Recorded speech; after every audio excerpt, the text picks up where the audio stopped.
Thank you so much, Rick, for being here today. As you can see, we've got a lot of really interested people in the audience here for the first view from the top of the year. So thanks to everybody for being here.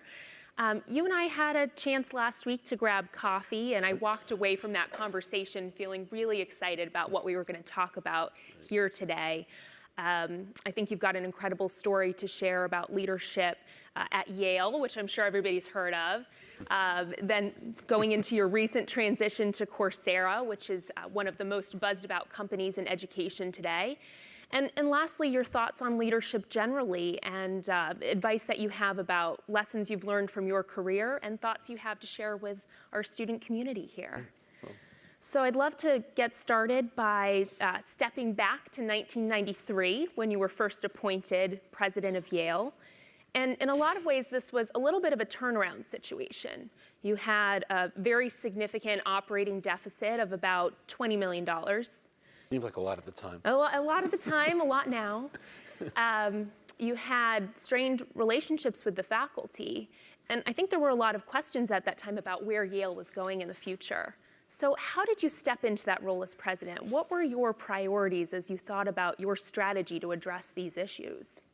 Well, looking back, it was it's surprising to see that the major initiatives that I laid out in my inaugural address turned out to be the things that occupied me for 20 years. So some of it was not rocket science. Some of it was pretty obvious. We had a really terribly crumbling physical infrastructure. Most of Yale was built in the interwar period between World War I and World War II, and in collegiate Gothic style, and had not been touched since 1945, or 40. So there was basically massive amounts of investment needed to bring the infrastructure up to decent condition.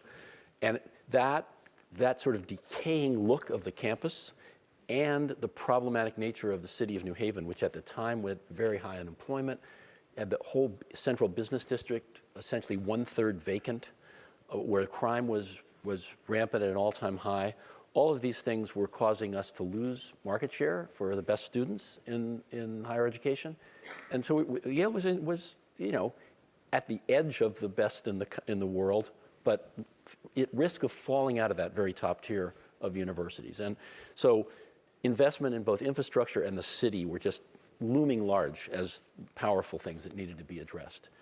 And then there were a couple of things I saw at that time that were longer term that turned out to be major themes. One was internationalization, as your dean laid out. And thank you, by the way, Garth, for that generous, undeserved introduction. But one was internationalization, because I just thought the world was changing and globalization. People weren't using the word yet in 1993. But the phenomenon was clear. I mean, we needed Tom Friedman to give us the words, but we had the song somehow. And then the other was redressing the balance of Yale's strengths and weaknesses. That is, we were in danger of becoming so tilted towards the humanities, the social science, and the professions, and weaker in science, medicine, and engineering, that I felt we needed to sort of put more balance into that mix. A lesson, by the way, which Stanford should learn in the other direction, if you want my advice. But we do. So those were the big themes, and the first really major steps were taken toward urban citizenship in New Haven, which was a major project. And tell us about that. What did you learn about working with the city at that time, and also pitching that to your board and trying to get buy-in for that effort? Yeah, the board was there because the board was very nervous about the sort of reputation of New Haven as a dangerous place, and so they were entirely on board with investing significantly in the city. It was more a question of selling the faculty and the local constituents who felt, if Yale starts spending money to help fix New Haven, this was like pouring money down the drain, and so we didn't start by spending money. We started by doing other things. So the idea was, we had a 200-plus year history of town gown rivalry, ill will, was this rich ivory tower institution in a poor and declining industrial city that had been a prosperous industrial city, but was in great decline as manufacturing industry went away. The shirt making industry went to the south. The munitions industry at the end of the Vietnam War basically shut down, and there was nothing left. Really, nothing left. Literally, it was awful. So we had to, we needed to, we knew economic development was going to be a major theme, but we couldn't just jump into that. We were not trusted. So the issue was winning the bona fides of community leaders, of the political apparatus and of the other community organizations in the neighborhoods and in the clergy who had important political influence, particularly in the black community. So we set about it with volunteerism. I'm really mobilizing what was already happening, but organizing it in much more systematic ways. So basically, I had every dean of every school, told that it's part of your job description to have urban outreach and to get your students and faculty involved. So the drama school was doing improv theaters in the nearby neighborhood, and the forestry environmental studies school was planting trees and creating pocket parks in neighborhoods, and you can go on and on. All kinds of initiatives on the parts of students and faculty. And after a couple of years, it really helped. We were really kind of beginning to win the hearts and minds. Hey, Yale's different now. It's really engaged in helping the city and in being a participating citizen. And it was only at that point that the mayor came to me and said, we need to fix the downtown, and the only entity in the place with the capital and the vision and the self-interest to make that work is Yale. So with my blessing, go ahead and buy downtown and redevelop it. And I mean, that was amazing, from an historical point of view, that we had that opportunity, but it worked out really well. And we've got great retail, great food, really terrific restaurants in downtown New Haven now. It's actually, truthfully, I hate to say this, but it's actually nicer than Harvard Square. We won't compare. But I think one thing that you were saying, Rick, that this idea of how you work with the faculty at your school, I think is really interesting. Faculty are generally tenured. You can't fire them. You can't force them to do what you want. So how did you go about creating a vision and getting them to really have a consensus on that? Well, this is all true for almost any constituency where you need their support. I mean, this would be true to any of you who are leading organizations and you want to keep your senior staff with you, you want to keep the employees with you. Basically, a leader needs to articulate a vision. It needs to be clearly and coherently articulated. It needs to be tested with key people at the beginning before it's widely communicated. But then it's communicate. I mean, it's just getting the message out and going and patiently talking about it with skeptical audiences, answering questions, being open and responsive to suggestions and change, but also not yielding on the core vision. And one of the great things about faculty is they're basically rational, and even though they're very independent. And so persuasion is possible, actually. If it's a compelling argument, eventually you'll win. And that, I think that was the way, for things like, investing in the infrastructure, investing in the city, and internationalization, all of those strategies really became, I think, a pretty common consensus with time, patience, explanation, lots of meetings with groups to talk it through. Mm-hmm. On the topic of internationalization, you did face some pushback on the decision by the university to open a campus in Singapore in partnership with the National University of Singapore. There was a lot of question around whether Yale should be partnering with a country that had some questionable stands on human rights in conflict with the way Yale felt. And so how did you make that decision to really put yourself behind that decision when you knew there was going to be public outcry? Right. Well, so the initiative to start a liberal arts college in Singapore came rather late in my presidency. We started talking about it in spring of 2009, after I'd been in my position for nearly 16 years, and it was kind of the capstone of a major effort to do a lot of other things globally, lots of exchange programs, research facilities in China, all kinds of other things have preceded this. So the actual internationalization battle for hearts and minds within the university had already been won.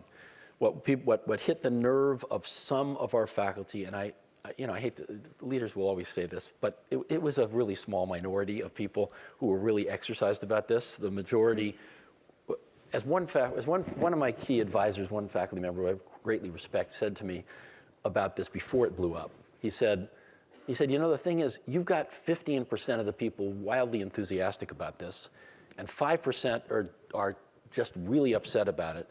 And the remaining 80% actually don't know or care, or that's totally indifferent. And he said, what you have to avoid is a situation where the 5% somehow get an issue where they can persuade the 80%. Well, that was so prescient because it turned out to be what happened. These faculty members tried to pass a resolution that said, we support full human rights in Singapore. Well, who's going to vote against that? Right? So it was not that they censored our doing it. It was not a vote of no confidence in our doing it. It was very clever. And so we took a few lumps in the press on this. Let me tell you why this is such a great idea, though. Asia is crying out for the kind of pedagogy that focuses on critical thinking. China trains enormous numbers of engineers, and Americans worry, are they going to eat our lunch someday because of this? And they look at us and they say, but all the innovation in the world is coming from the United States. And why? They have a very different method of educating people. They teach people to think for themselves, to be independent, to question the teacher, to speak up in class, to argue. We need more of that. And so the Chinese were kind of begging me to do this, to set up a liberal arts college within China. I thought that was an environment where it just wasn't ready for this kind of really free-ranging intellectual battles and questioning authority. But Singapore, frankly, for all the reputation of it, they're trying to maintain a kind of tenuous hold on what is a potential, what is essentially an island, a multicultural island in the middle of a very different ethnic composition of Malaysia and China nearby. Yes, the government's been authoritarian in many ways, and freedoms that we enjoy are not present entirely there. But the universities had always been in Singapore a kind of oasis where the rules are different and where free speech goes on and where academic freedom is practiced. And friends of ours said, look, if you are negotiating an arrangement with the Singaporeans, you can trust them to abide by, they'll be straight. If you write it down in a contract, they'll honor it. And so we wrote a great contract, which essentially protects academic freedom on the campus. It doesn't protect students who want to go march in the public square downtown, because that's not allowed in Singapore. You have to have a permit. But we had them define our campus as an indoor space. So was one way around this. And just a few weeks ago, there was a good example of this. A film which is politically critical of the ruling party was released in Europe, and it was banned for public exhibition in Singapore. But before the public ban occurred, we had already been assured by the government that yes, consistent with our understanding, you can show this on your campus. So I think we've negotiated a pretty reasonable arrangement. And by the way, it's an incredible. The students we're getting are amazing. The curriculum is a prescribed curriculum that in the first year that compares Eastern and Western intellectual traditions in social thought, in literature, and looks at comparative social institutions. It's really a radically different kind of curriculum, and it's all small classes, all 15 or to 18 students at most, and it's going great. I want to go back to Asia in a little bit once we move into your time at Coursera, because I know that's a big market for you there as well. Right. But after 20 years at Yale, you ended up retiring in 2013. Mm-hmm. that didn't last very long. First course I ever flunked was retirement. Exactly. So I'm curious, you went from Yale, where you had a almost $20 billion endowment and 12,000 students, to Coursera, where you have $85 million in venture capital and 9 million users at this point. I don't know 10, north of 10, yeah. 10 million users at this point, so growing exponentially. That's a huge change for you. What made you think Coursera is the next step for me? Well, I didn't think it when I left Yale.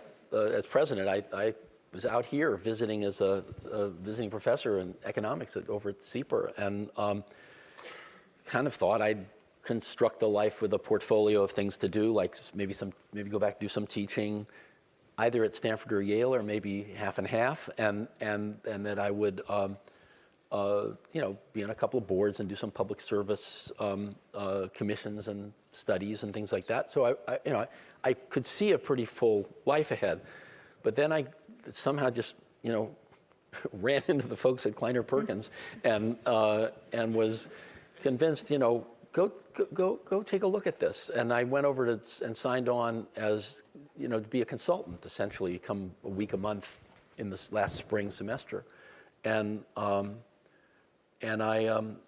basically got seduced. They basically pitched me on. Actually, we have wonderful co-founders. They're Stanford professors. They're brilliant, imaginative, innovative. But we could use a CEO who could help take this to the next level. And so I succumbed. And I must say, it's more consistent with what I've been doing for the last decade or even 12, 14 years than I would have initially thought. That is, the big focus on internationalization, and also Yale did play an early role in online education. We started with Stanford as a joint venture, Stanford, Oxford, and Yale. We did a little startup in 2000 called All Learn that was an aesthetic success but a financial flop. We had the wrong market. That's one amazing thing about technology. I mean, we were stumbling like all people at the beginning, and we thought this was really for our alumni. Well, it's much too narrow a market segment. So Yale, Stanford, and Oxford were putting on these great courses, targeting their alumni. We just weren't getting the enrollments and sustaining it.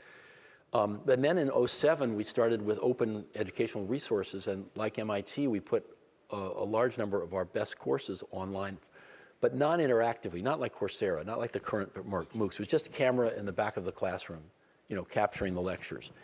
And that was great. It got a lot of viewership, but nothing like Coursera. I mean, when Coursera and Udacity and edX started to operate, you could see that the world had changed. Internet bandwidth was now supported large-scale interactivity, and so this is an amazing opportunity to democratize higher education. I mean, the reason I'm doing it is not the reason that most presidents and provosts will tell you that they are doing it. Most of them will tell you the main thing that's in it for me is I can improve on-campus teaching, because I get all this data on what works and what doesn't work, and I can use it at home. But to me, that's like saying the automobile, when it was invented, was a good tool for going to the grocery store. I mean, it misses the point that the scale itself is unbelievably powerful. And the idea that a single Stanford professor or a single Yale professor would teach one class, for 10 weeks or 8 weeks, and teach more students in that class than they would teach in a 30 or 40-year teaching career at home is amazing. It's taking the resources that we universities invest in, great teachers, developing their careers, becoming masters of a subject, becoming experts, and giving that expertise to the world for free. I mean, it's truly revolutionary, and that's what's exciting about it. And it is very exciting, but how are you thinking about the research, Rick, that shows that the primary users of MOOCs at this point are college-educated white males? That sort of is contradictory to the goal that you have to provide access to millions of users and learners worldwide. So how are you and Coursera thinking about that issue? We are doing all we can to promote outreach to the populations that wouldn't normally have access to this. But that is to say, I mean, sort of natural you'd expect highly educated, affluent people later in life to sample these courses. That's sort of obvious. You're all going to do it when you're looking for something interesting to do when you're 50 years old, apart from your job. But but there's a couple of things. So it's not surprising there's penetration there, but there's an amazing amount of penetration elsewhere. I mean, what does it mean to have a college degree if you're from a developing country with low per capita incomes? It doesn't mean the same thing in terms of what you've been exposed to as if you've gone to an Ivy League school or a Stanford or a first-rate institution in Europe. I mean, we are giving a lot of value to people, even if they're college educated, in places where what they got in college is nothing like what you all got. So that's one. Two is we are using various tools like creating live learning hubs in US embassies around the world. So where people who don't have the bandwidth can actually come and get access to it and have sort of mentored discussion groups. The State Department's very excited about this as an outreach, as a way of getting to people in Africa and the Middle East, and that's underway. So there, it's going to spread, and also cell phone technology is bandwidth is getting better and better in these developing countries, and we're now optimizing for mobile use. I mean, originally 4 months ago we put the lectures only, the videos on mobile applications, and now we realize people are using it. 30% of our viewership of our students are now accessing via their iPads or their tablets or their phones, and so now we're developing. By middle of next year, we'll have completely full interactivity. Everything you can do on a computer, you'll be able to do on the phone. How are you thinking about who your main customer is? Because you've got the universities on the one side that are putting their content up on your platform. Right. You've got the students who are using it. And you also have the business community where you have an opportunity to provide support in terms of credentialing. That's right. So how are you thinking about those various strategies? Are you sort of executing on all of those at this point, or do you believe, like Steve Ballmer does, that you need one strategy and you need to do it really well?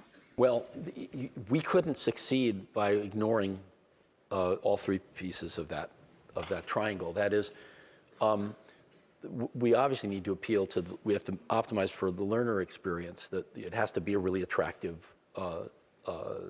presentation of the material. It has to be something people want to re-engage in after they try it. So that's just product design and good pedagogy and using the research from all the data to make the user experience better. We have to please our partners because this is Coursera specific now, because you wouldn't have to go this way, but our niche in this market is aggregating content from great universities. Many of the other people in the online education space are using faculty they hire freelance, which are largely from industry, not from universities. And for sort of business skills training, that's probably a pretty successful model. That's basically what Udacity is doing. They're focusing narrowly on the tech sector, hiring industry people to teach courses on tech skills. Our niche and our asset is relationships with now 128 universities who are the best in the world. And I think, it makes us different. It makes the average quality of what we do way higher, I think, than any of the competitors. And so we need to keep the partners happy. And then the business community comes in because we need people to recognize, our monetization strategy is basically, the education's free. But if you want verification, you want your identity verified and get certified as having completed the course satisfactorily, that costs $50, basically. We now are discounting the price in some of the developing countries. And to do that, you need business, for that to be something that people want to pay for, when it's also free, you need the business community to recognize some of these courses, about half of our courses are build skills, the other half are general education courses, but at least those half of the courses that the business community says, oh yes, we want people who've taken your data science specialization, or we want people who have studied Android programming on your platform. I want to make sure to spend some time, Rick, on the fact that you went from really leading a room full of PhD academics to looking out at a room full of MBAs and product engineers, right? So how has your leadership style evolved since moving from a very traditional university into a startup where you're not only dealing with a different type of employee, but you're also dealing with two founders who still are very involved with the company? Mm-hmm. There's a lot. It's different. That's for sure. But as a general matter, there's a lot that's in common in any leadership position. And I said it. Having a vision, communicating it clearly, picking the right people, putting them in the right jobs, enabling them, not micromanaging them. Those are all lessons that are very, very general. And running Coursera's sort of a little more, it's somewhere in between. It's sort of more like running the economics department than like running Yale, because it's a smaller population of people. In the economics department, we had about 50 faculty and 30 or 40 staff. So, of course, a little bit smaller than Coursera. And so, you have all hands meetings. You deal with the whole population. You didn't do that in a big organization like Yale. So you need to have, the ability to listen and process and organize people, delegate tasks to the right people. All that's the same. What's kind of different is the speed of the required speed of decision making in this internet environment. I mean, we're in a brand new startup business. We're constantly testing and iterating. We have to do our product development rapidly. Put something out there, try it. Do some testing, improve it. We're just working relentlessly, day and night, to make the product better and better. Build new features, make them work. That's just a relentless effort on a time scale with just higher pressure than you're used to in a university setting. And then there's questions about making strategic choices. They're coming at you all the time, and just as they are in the university. But in the university, everybody's used to, let's talk about this for 3 months before we decide. I mean, there's not that sense of urgency. You're well-resourced. Basically, the business of daily education and research is going to go on no matter what the president does, and so it's different. But in the small company, in a highly competitive environment where we're charting new ground, you have to be prepared to react more quickly, and actually that means be prepared to make a few mistakes, because you can't get everything right without a lot of deliberation. So you take some risks. That's what makes the world interesting. Can you share any of those risks that you've taken that haven't gone so well? Well, we haven't made any of those bad decisions since I've been there, but there were some made earlier. Why even ask? No,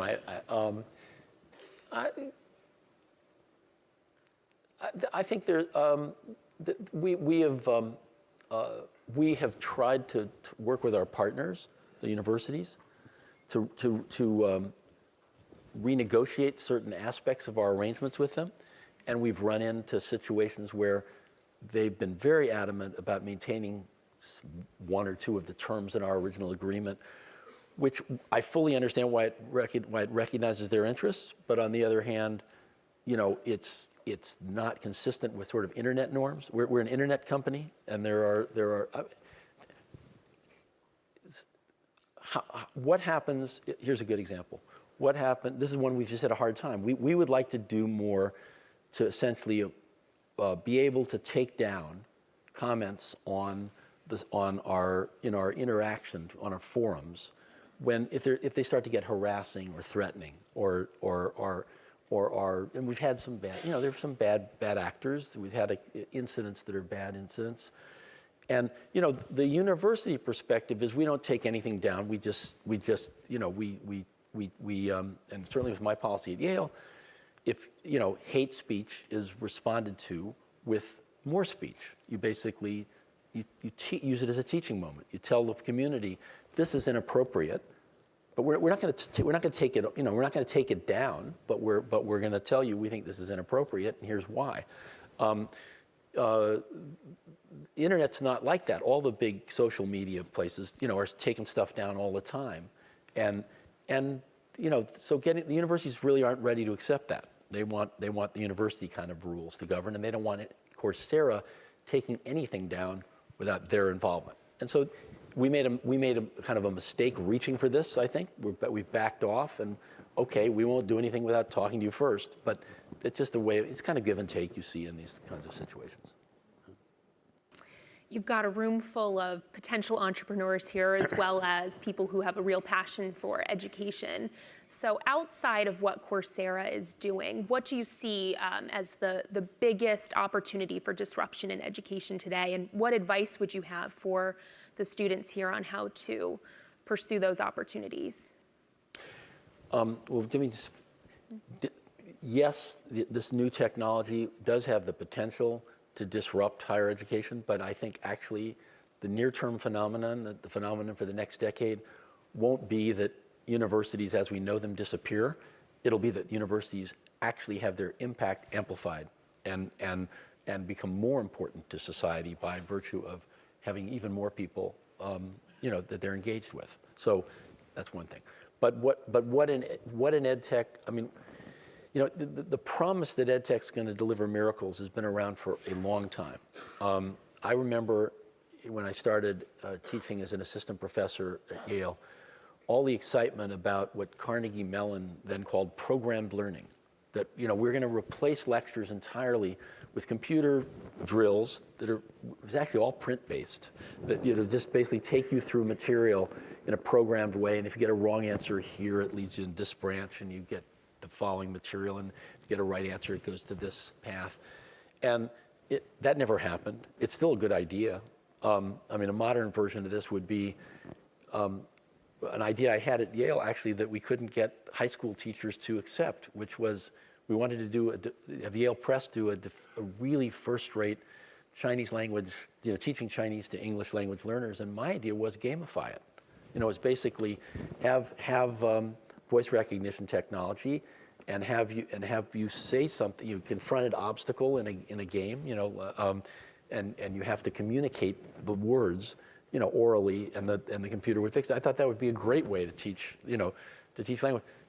The high school teachers we consulted with didn't want to even touch it, So it's going to be a long time before there's really revolutionary disruption in traditional education. In the meantime, all this stuff added around the fringes is going to, like MOOCs for university level stuff, and like the Khan Academy material and other things that focus more on K-12, I think it's going to be greatly enriching for people. It's going to make their lives better.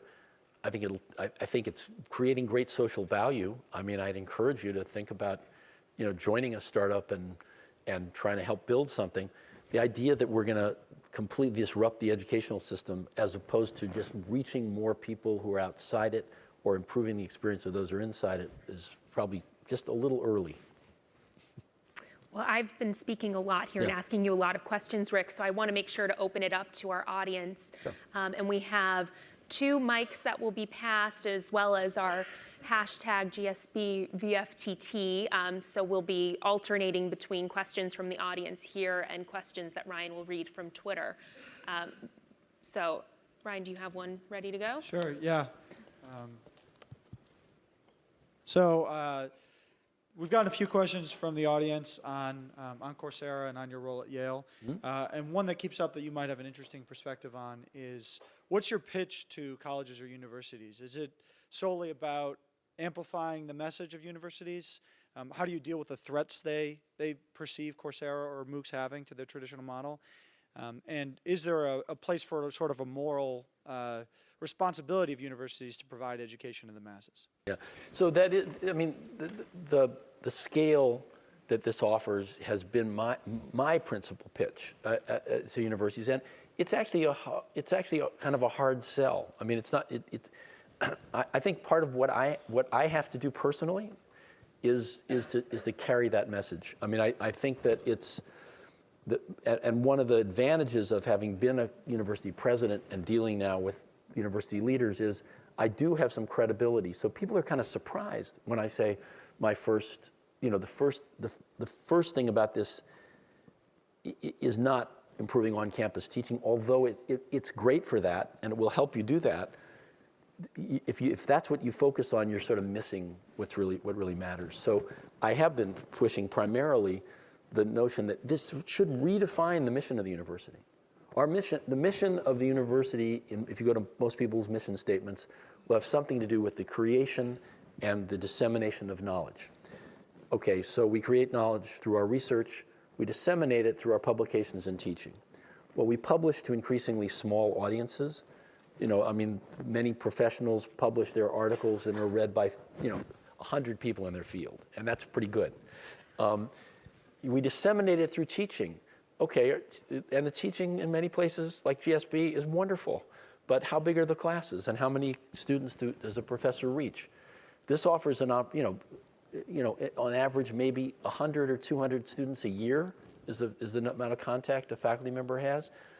And with a Coursera course, you reach tens of thousands. And that's revolutionary, I think. And it gives the university a chance to make a difference to, global development, to give economic opportunity to people all over the world, and to give lifelong learning opportunity to those who, don't need the economic advancement, but just are curious, just want to learn more, want to grow. So it's I think it's amazing. That is basically my pitch. I mean, yes, we'll support your on-campus flipped classrooms. I mean, it's great. Yes, we'll give you data. You can analyze it. You can figure out which questions in your quizzes are not working, and you can improve your lectures that lead up to those questions. Yeah, there's a whole lot of things we can do that way. And yes, we can generate revenue for you, but frankly, we think we can at least, but frankly, that revenue is not, the scale at which we can do that is not going to be a game changer for 128 different university partners. I mean, even if we were distributing $500 million, that's not a huge number for universities, to have. So I think it's mainly think about what is the social role of the university, and technology has enabled universities to move beyond the education of elites, of highly selected elites, to the world. And I think that's incredibly powerful. Do we have a question from the audience? I'd love to ask about a challenging decision you had to face kind of at the end of your time at Yale.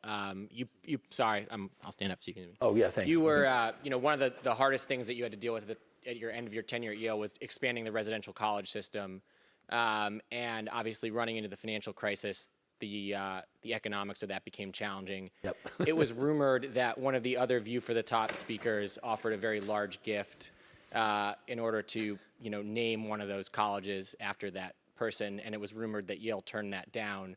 I realize that conversation is probably confidential and don't want you to have to delve too much into that, but can you talk a little bit about the challenge that you have as an executive between profitability and kind of organizational values, and how you think that situation potentially exemplifies that, and how you think about that at Coursera as you obviously deal with a number of kind of important morals and values in education, but also needing to drive profitability?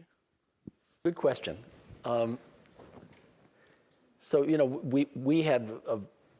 we put a lot of money into our facilities, and it was only after we got the campus mostly renovated that we decided that expansion would be a good idea. And, if you know the Yale system, we have these very, particularly since they've been renovated, amazing facilities that house undergraduates that create social environments and great communities and have amazing, facilities to support that. We wanted to build 2 more. It was high on the agenda right before the crisis hit, and along with a lot of other capital projects that we just basically froze at that point. I won't confirm or deny the rumor you heard, but I will say this. I think so we basically decided at the time of the financial crisis that if we're going to go forward with the colleges, we're going to have to raise 100% of the money. That we were going to have to be essentially an all-cash transaction. We weren't going to take new debt to finance the new colleges, and we would have to absorb the incremental operating costs in our operating budget. We'd have to have enough, projected future surplus that we could do that. So we were not going to rob anything existing in order to expand. There's no question that had we wanted to allow donors to name these colleges, we probably could have raised a substantially greater. We're naming towers and courtyards and entryways, but the names of the Yale colleges, originally were selected by the Yale Corporation to honor, important founders of the university or great Yale, Yale worthies, great citizens and contributors to public life or intellectual life who came from Yale. And my board did not want to name a college for a donor. And I have to say, I was very ambivalent actually on that subject personally, because I really wanted to see this project go forward. And we have lots of things named for donors at Yale, but I saw the argument, and it was pretty overwhelmingly. The Yale Corporation, which is a small, very highly deliberative body, was pretty strong about this, and so we had to disappoint at least one prospective donor who would have done this. I guess I didn't answer it. The general question is, yes, there's always a tension between values and practicality. But I have to say, at an institution like Yale, the choice comes down on the side of values way more often than not. And actually, I would say, this is probably more salient for all of you.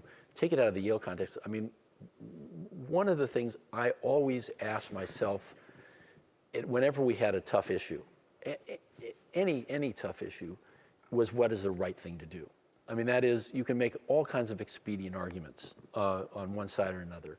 And there are temptations when you're running a big institution like Yale, because it is so much in the public view, and so much of what you do is scrutinized by so many different people. There's always a temptation to say, oh, this is one we can sort of hide. We don't have to deal with it. We can shove it under the rug. You can't. You just can't. There's nothing gets shoved under the rug. I mean, basically, you have to assume, I lived my life like I had to assume that everything I did or said could appear in the New York Times. I mean, you can't hide anything, so you might as well live by your values, because in the long run, that's the best way to live. Can you respond to the second part of the question? Yeah. Relating that to the Coursera situation. Yeah. I still feel that way. It's just, the profit motive it means that one of your objectives, at least, is, to make some. You've got to be sustainable. You've got to bring returns to your owners. But that's a value that also has to be weighed against the mission. We haven't decided at Coursera to become a B corporation, but a company like Coursera is certainly a candidate for that, because we do have a mission, which is to deliver, universal access to the world's best education, and we all believe in it. And we wouldn't have succeeded in getting the great employees that we have managed to attract without that mission. If we were just another ed tech startup that wanted to make a lot of money, I don't think we would have got. We're competing with Google and Facebook for engineers. Some of our senior execs have left companies like Google, Facebook, Netflix to come join us. So, and they're not there. They're really not there because they think they're going to get rich. I mean, we may all get rich, but that's not why we're there. We're there because we think this is a really important mission. A question from this side. Going back to the theme of universities and how they tend to have more obligation to educate the masses, you were saying that our classes today are very small and how great it would be if we opened up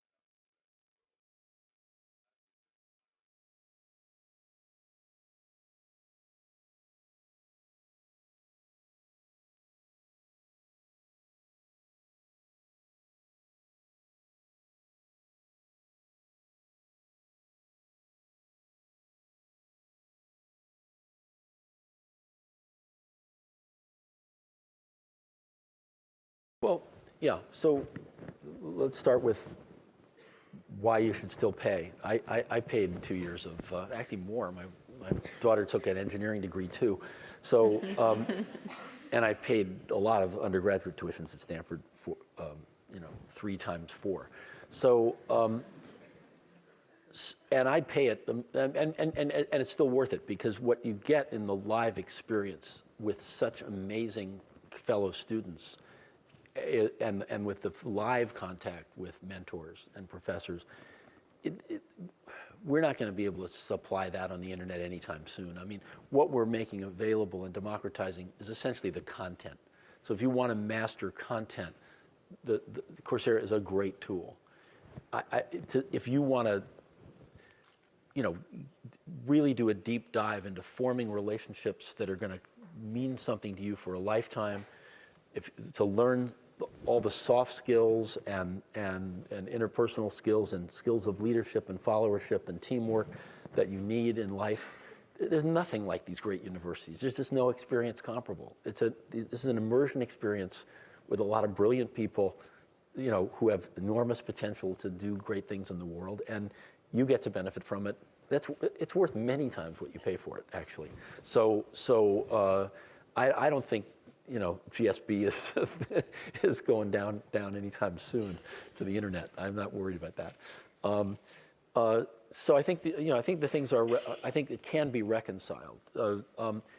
Now the question does come up: what happened? But what about the experiences that really aren't like this? So what about second tier, third tier institutions that basically aren't residential, don't have communities? People commute in to a community college to take a course and they go home.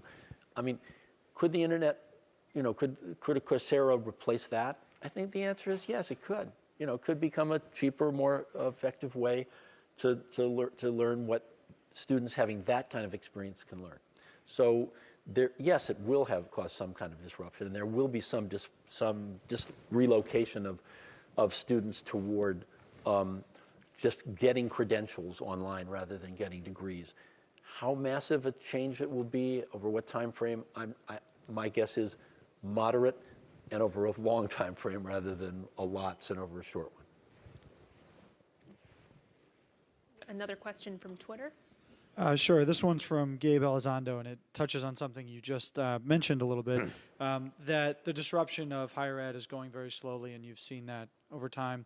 Is the main missing ingredient the student interaction that you just spoke about? And if so, how do you feel about sort of hybrid models like the Minerva Project or other companies that might be trying to combine mass education with those student engagement models? Yeah. Well, Minerva's not a good example. That's ultra small scale. That's not. So that's a different. That's using both online and live methods, but for a very highly selected group. So that's I think different. I think the missing pieces so far are not.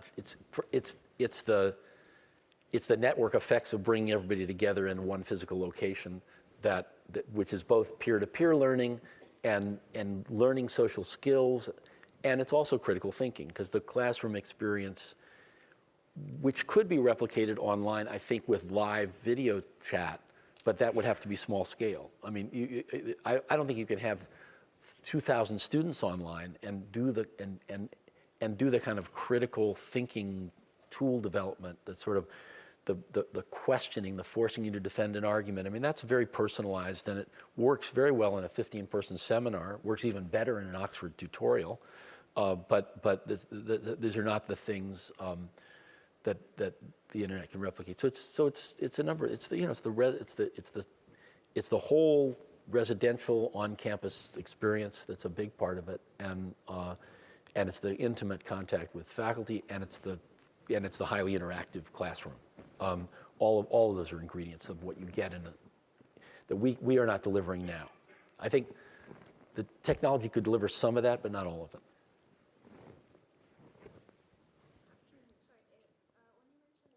Sorry, can you stand up and? When you mentioned that you're very interested in the accreditation, right? Having companies hire people that have done some of the courses that you put available. Is there any help that you can give to, for example, emerging companies in emerging markets? Because the content in your platform is so big. Which course am I interested that my future employee will have? The question is, how can you help companies in emerging markets to decipher what are the courses that might be valuable to them? Yes.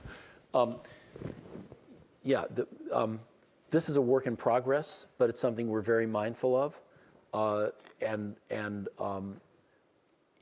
So yes, we've talked to a couple of large global companies that employ people around the world and tried to elicit from them what kinds of courses are valuable. What I expect will happen, it hasn't happened yet, but I'd love to see actually on our site a kind of posting that, PricewaterhouseCoopers recommends, that's a global company that has over 1 million employees worldwide, recommends these 5 courses or these 10 courses. These would be useful to us. I mean, we've had conversations with some of the corporations about this, and I think we'll get there in the next year. Probably have some of that, and that'll be a helpful guidepost. I mean, basically allow companies to demonstrate, to indicate what courses they want. Obviously, they can do it in their job recs as well. So, but actually posting guideposts on our site would have externalities, because if a PwC says this is a valuable course for us, a smaller accounting firm in Latin America could look at that and say, yeah, that makes sense to us too. Yeah. Well, we're about to run out of time, Rick, but I do want to end with one question that I think will speak to a lot of people in the audience, because it's on the GSB application. And that question is, what matters most to you and why? I'm tempted to say that the Giants win the World Series because I'm a lifelong fan. But that would be frivolous. When I got appointed, actually, a little sideline. When I got appointed president of Yale, I was asked by the New York Times, "Is this the most exciting day of your life?" And I responded, "No, not as exciting as when the Giants moved to San Francisco. I was 11 years old." My wife almost killed me with that remark. I mean, birth of our children, there are some things more important. But what matters to me, it may sound trivial and trite, and it could be said by many people, but making a difference in the world. I mean, I come out of a tradition. I had a mother who raised me to sort of understand, you're a person with a good mind, and you have an obligation to make a difference in the world. I mean, do something of value to others. So I'd say that's what matters to me. Well, thank you so much, Rick. Thanks.